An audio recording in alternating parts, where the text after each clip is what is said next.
देखिए, इस्लाम मजहब नहीं सिखाता कि अब कोई जबरदस्ती अपहरण करके और जबरदस्ती जो है वो मजहब चेंज कराएं और निकाह करें और निकाह करके मजहब चेंज कराएं। ये इस्लाम मजहब नहीं बताता है। इस्लाम जी। मजहब तो एक प्यार प्यार का मजहब है। प्यार से जो अपनी मर्जी से बनना चाहे तो बने, नहीं बनना चाहता तो कोई बात नहीं। जो जिस यहाँ पर लोकतंत्र है, सब आजाद हिंदुस्तान में रहते हैं, सबको आजादी के साथ रहने का अधिकार है, सबको अपने अपने मजहबों के हिसाब से यहाँ त्योहार मनाने का हिसाब है, सब अपने मजे में मस्त है। यहाँ पर यहाँ ऐसा मामला नहीं है। लेकिन कुछ जो ये पॉलिटिक्स है, जो ये अपोजिट पार्टियां हैं, जो ये अलग अलग तरह की पार्टियां ये इस तरह के काम कराती हैं और ये इस तरह से हवा उसको देती हैं। अपोजिट पार्टियां हैं, कांग्रेस सरकार है, समाजवादी पार्टी है, ममता बनर्जी है।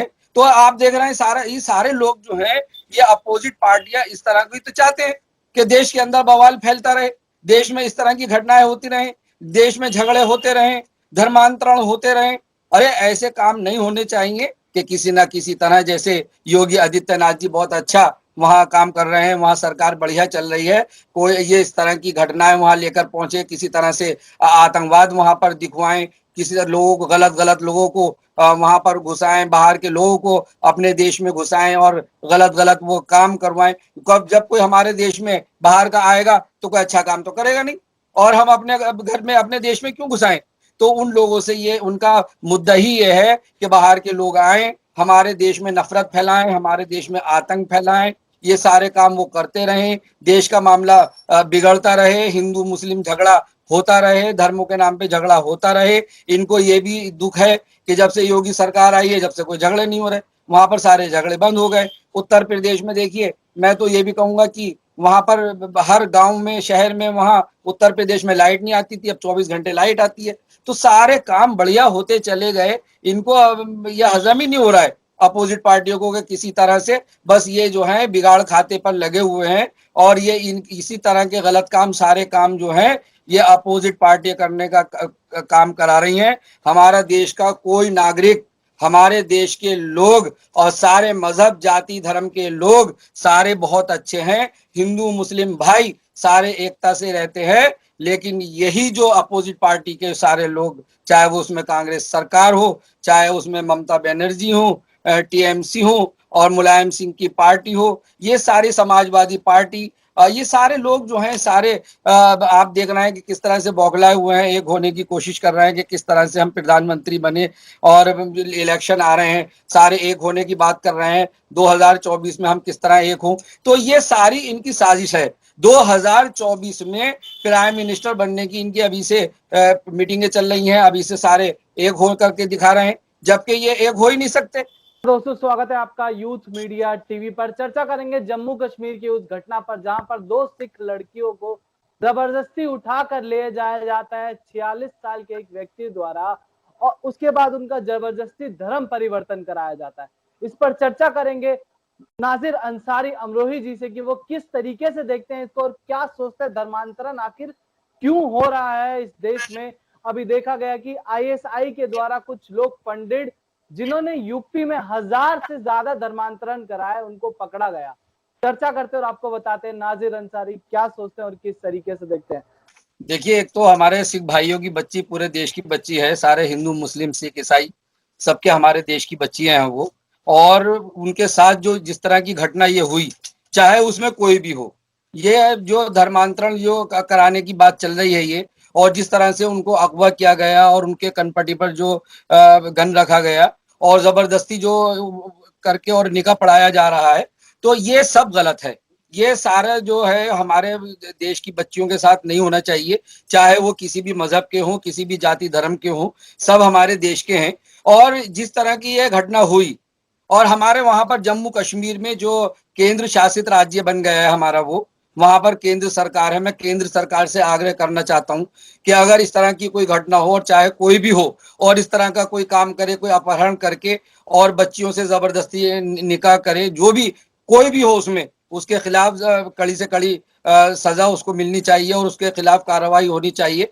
हालांकि वहां पर एनआईए जो जांच है वो कर रही है, अपना काम कर रही है, लेकिन मैं केंद्र सरकार से आग्रह करना चाहता हूं, अपील करना चाहता हूं कि अगर किसी के साथ ऐसा होता है तो कड़ी से कड़ी कार्रवाई होनी चाहिए। जी सर, एक नेता है मनजिंदर सिंह सिरसा जी, जिनका एक बयान देखा गया शाहीन बाग के आंदोलन के वक्त। वो कहते हुए दिखते हैं कि क्या किसी का धर्म इतना कमजोर है कि वो तुरंत धर्म परिवर्तन कर लेते हैं। ऐसा कहते हुए उन्होंने हिंदू धर्म को टारगेट किया और कई आपत्तिजनक टिप्पणियां करी उन्होंने हिंदू धर्म को लेकर। पर जब किसी सिख लड़की के साथ हुआ तो उनकी आंखें खुल गई। फिर वो योगी और मोदी से मदद मांगने लगे कि लव जिहाद पर जैसे योगी जी कानून लेकर आए हैं, वैसे जम्मू कश्मीर में और पूरे देश में लव जिहाद पर कानून आया। तो इस पर क्या कहना चाहेंगे आप? देखिए, अकाली दल के नेता हैं हमारे जो मनजीत सिंह सिरसा जी हैं, और वो सिख दल के नेता हैं, बड़े नेता हैं, और उनकी जिम्मेदारी बनती है कहीं ना कहीं। लेकिन जब कोई घटना होती है तो उस घटना में तो जरूर कानून अपना काम करेगा, और कानून को करना भी चाहिए।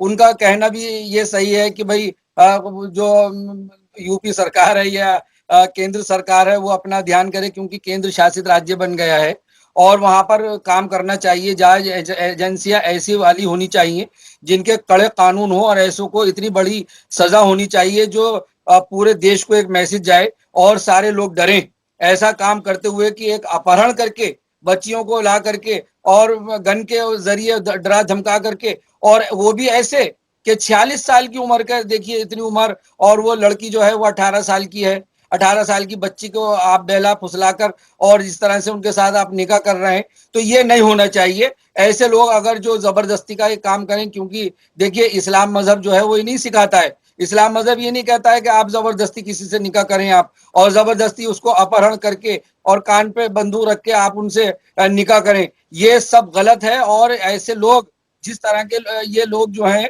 ये इस्लाम मजहब को बदनाम करते हैं, मुस्लिम भाइयों को बदनाम करते हैं, और इस तरह का काम करके सारे लोगों पे ये इस तरह के आरोप लगवाने की कोशिश करते हैं। ये ऐसे चंद लोग जो ये गलत हैं, इनके खिलाफ बहुत बड़ी कार्रवाई होनी चाहिए, बिल्कुल होनी चाहिए। और जब देखिए किसी के साथ भी गलत होगा, जो अकाली दल के नेताजी जो उन्होंने कहा, तो वो सही कह रहे हैं कि और जरूर वो सहारा लेंगे जब वो ऐसा हो गया बच्ची के साथ, तो वो कानून को अपना काम करना है। तो जरूर ही प्रधानमंत्री जी भी और केंद्र सरकार, क्योंकि केंद्र प्रशासित राज्य है, वहां पे केंद्र सरकार का इंटरफेयर है, तो केंद्र सरकार को ऐसा कानून लाना चाहिए कि जैसे मध्य प्रदेश में और उत्तर प्रदेश में कानून लागू है, इसी तरह से जम्मू एंड कश्मीर में भी कानून लगे, जो इनको लगाम लगे इस तरह के गलत लोगों को, कि जिस तरह से ये लोग जो है खास तौर से इस्लाम मजहब को और मुसलमानों को बदनाम करने की ये कोशिश कर रहे हैं और गलत काम कर रहे हैं। जो गलत काम करने वाले होते हैं उनका कोई मजहब नहीं होता। जी सर, एक चीज और है कि यूपी में भी देखा गया कि आईएसआई से कुछ फंडेड लोग आते हैं यहाँ पर, और यहाँ पर धर्म परिवर्तन कराते हैं। धड़ल्ले से 1000 लोगों का धर्म परिवर्तन कराया जाता है, जिसमें टारगेट करके उन बच्चों को कराया जाता है जो ना बोल सकते हैं, ना सुन सकते हैं, अपंग होते हैं। उन बच्चों का भी कराया जा रहा है धर्म परिवर्तन। तो इस पर क्या कहना चाहेंगे? और ऐसे भी खबरें निकल के हैं कि उनको आतंकवादी भी बनाने की प्लानिंग चल रही थी। तो इस पर क्या कहना चाहेंगे? देखिए, अपोजिट पार्टी कहीं ना कहीं उनका ये वो बदनाम करने की उनकी साजिश है, और खास तौर से उत्तर प्रदेश को और हमारे जो आदित्यनाथ योगी जी हैं, कि उनकी सरकार को, कि इस तरह से ये काम होते रहे, और योगी आदित्यनाथ जी की उत्तर प्रदेश की सरकार जो है वो बदनाम हो। तो इस तरह के कोई ना कोई नए फार्मूले इस तरह के ये अपोजिट पार्टियां जो हैं ये लेकर के आती हैं।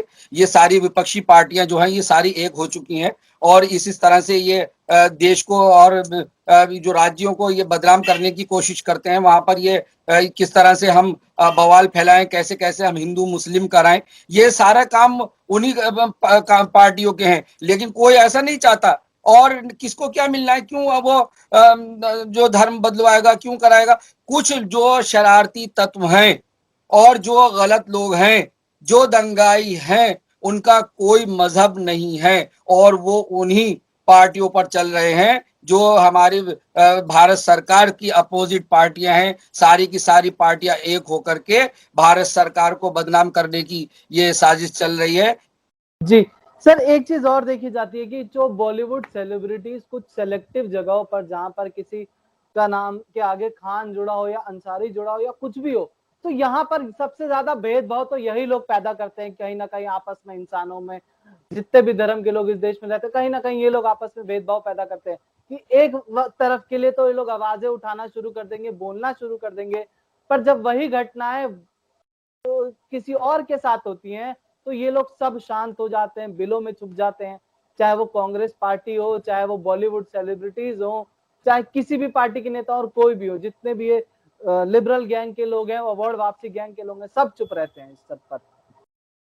चुप रहने का मतलब आप समझ रहे हैं कि एक हवा देना झगड़े को, आतंकवाद को, यहाँ पर माहौल बिगाड़ने को। अगर कोई बात गलत है, अरे जिस तरह से आप निकल निकल करके आते हो, किसी एक लोगों के लिए आप निकल करके आते हैं, किसी के लिए भी अगर कुछ गलत हो रहा है तो एकदम आप सामने निकल के आइए, आप उसको बात कीजिए। अभी कोई झगड़े की बात होगी, देखो कैसे ट्वीट करते, देश में दंगा फैलाने की बात होगी, कैसे फटाफट ट्वीट करेंगे। चाहे वो कांग्रेस सरकार हो, चाहे समाजवादी पार्टी हो, चाहे वो बॉलीवुड के हो, कोई भी हो, सारे के सारे निकल निकल के वो आएंगे और फटाफट अपने ट्वीट करेंगे। क्यों? झगड़ा कराने के लिए साजिश उनकी होती है। और ये जो बॉलीवुड का मामला है, वो तो चाहे वो बॉलीवुड हो या कुछ भी हो, सारे हर जगह एक कंपटीशन भी है। और ये अपोजिट पार्टी के लोग इस तरह के काम कराते हैं, कोई इधर को हो जाता है, कोई उधर को हो जाता है। और ये मैं तो सिर्फ इतना कहता हूं कि कोई भी पूरे देश के लोग, चाहे वो बॉलीवुड के हों, चाहे वो पॉलिटिकल हों, चाहे वो बिजनेसमैन हो, कोई भी हो, देश का हर इंसान देश का नागरिक है। और सबको अगर कहीं कोई प्रॉब्लम आकर के खड़ी होती है और कोई गलत काम करता है तो गलत को गलत हमें कहना चाहिए। ये नहीं है कि किसी एक पक्ष के लिए हम बात करें और दूसरे पक्ष के लिए हम चुप्पी साध करके बैठ जाएं। यही चुप्पी साधने का मतलब यह है कि हम उसमें शामिल हैं। सर, मेरा आखिरी सवाल रहेगा आपसे कि हमने देखा जब गाजियाबाद में एक झूठी घटना निकल के आती है जहां पर कुछ एक मौलाना की दाढ़ी काट दी जाती है और उन्हीं के लोगों के द्वारा किया जाता है। पर उस पर जब राहुल गांधी जैसे लोग, अखिलेश यादव जैसे लोग निकल कर आ जाते हैं, कहते हैं कि राम भक्त ऐसा नहीं कर सकते, पर जब जहां पर असली घटना होती है वहां पर ये लोग क्यों नहीं बोलते हैं? झूठी घटना में भी भगवानों को खींच लेते हैं, पर असली घटनाओं पर चुप रह जाते हैं। जैसे ये हादसा गाजियाबाद लोनी में हुआ और ये जिस तरह से वो उनकी जो दाढ़ी काटी गई, वो ताबीज का काम करते थे और कोई केस उनसे बिगड़ गया था, किसी का वो इलाज करते हुए आपसे केस बिगड़ गया था, तो वो उनसे उनको बिठा करके गाड़ी पे ले गया और वहां ले जाकर के बहुत मारा। तो उसके अंदर सारे जो मुस्लिम्स थे और उसी वक्त बड़ी कड़ी से कड़ी उसमें कार्रवाई हुई। योगी आदित्यनाथ जी ने फौरन कड़े कदम उठाए और एक उसमें परवीन गुजर भी थे। तो सारे वहां पर फौरन एकदम उस झगड़े को रोक दिया गया और योगी आदित्यनाथ जी ने फौरन उसके ऊपर पाबंदी लगा दी और ध्यान कर दिया कि यहाँ पर झगड़ा नहीं होना चाहिए, जिसने ये गलत किया है उसके ही खिलाफ होना चाहिए। लेकिन आपने देखा राहुल गांधी जी ने एकदम ट्वीट किया और उधर से समाजवादी पार्टी ने ट्वीट किया, उधर से ओवैसी जी ने। अरे सारे के सारे ये दंगाई लोग दंगा भड़काने का काम करते हैं। ये सारी जितनी भी ये अपोजिट पार्टियां हैं, जितने भी ये भारत सरकार के प्रधानमंत्री जी के ये खिलाफ चल रहे हैं, बस ये चाह रहे हैं कि किसी तरह से हम सत्ता बदल दें। लेकिन ऐसा नहीं होने वाला। इनको ये चाहिए, इनको ये समझना होगा कि देश के अंदर नफरत की राजनीति नहीं चलेगी, देश के अंदर हिंदू मुस्लिम की राजनीति नहीं चलेगी, देश के अंदर विकास चलेगा, सबका साथ, सबका विकास, सबका विश्वास चलेगा। सारे 130 करोड़ की सारी जनता, सारे देश के नागरिक, सारे देश की जनता जो है वो सब प्रधानमंत्री जी को, भारत सरकार को प्यारी है और वो चाहते हैं कि पूरे देश को बहुत आसानी के साथ, बहुत खुशी के साथ सबको रोटी, कपड़ा और मकान की हम सारी सुविधाएं दें, शिक्षा की हम सुविधाएं दें, उनको सारी स्कीम्स दें, हॉस्पिटल्स की सुविधाएं दें। तो ये सारी सुविधाएं जिस तरह से आप दे रहे हैं और सारे गांवों में आप देखिए, मैं कहता हूँ योगी आदित्यनाथ जी की मैं तारीफ करना चाहता हूँ कि जिस दिन से उनकी सरकार बनी पूरे उत्तर प्रदेश में 24 घंटे लाइट आ रही है। नहीं तो इस तरह इतना बुरा हाल लाइट का था कि अगर लाइट आ भी जाती थी तो जैसे बल्ब में सिर्फ तार जलता था और उसमें वोल्टेज भी नहीं आते थे, जिससे फैक्ट्रियां ठप हो गई थी, सारे काम ठप हो गए थे। तो ये जब से सरकार, हमारे जो भारतीय जनता पार्टी है, हमारे प्रधानमंत्री भारत सरकार जब से ये बैठे हैं, सारे विकास के काम किए हैं, लोगों के हित के लिए काम किए हैं, लोग इनको चाह रहे हैं। लेकिन ये सारे के सारे मिलके इनकी यही कोशिश है कि किस तरह से हम इतने अच्छे प्रधानमंत्री जिनको दुनिया में अवार्ड मिल रहे हैं, जिनका दुनिया उनका कहना मान रही है, और तो ऐसे प्रधानमंत्री जी को ये हराने की कोशिश करते हैं। ये तो सपने देखते रहे और इनका सपना सपना बनकर रह जाएगा। प्रधानमंत्री जी हर बार प्रधानमंत्री बनेंगे और भारतीय जनता पार्टी की सरकार जो है इसी तरह से बनी रहेगी और उत्तर प्रदेश में योगी सरकार फुल बहुमत से, और जितनी सीटों से हम आए थे उससे भी ज्यादा सीटों से हम वहां पर जीत कर आने वाले हैं। जी बहुत बहुत शुक्रिया सर, धन्यवाद।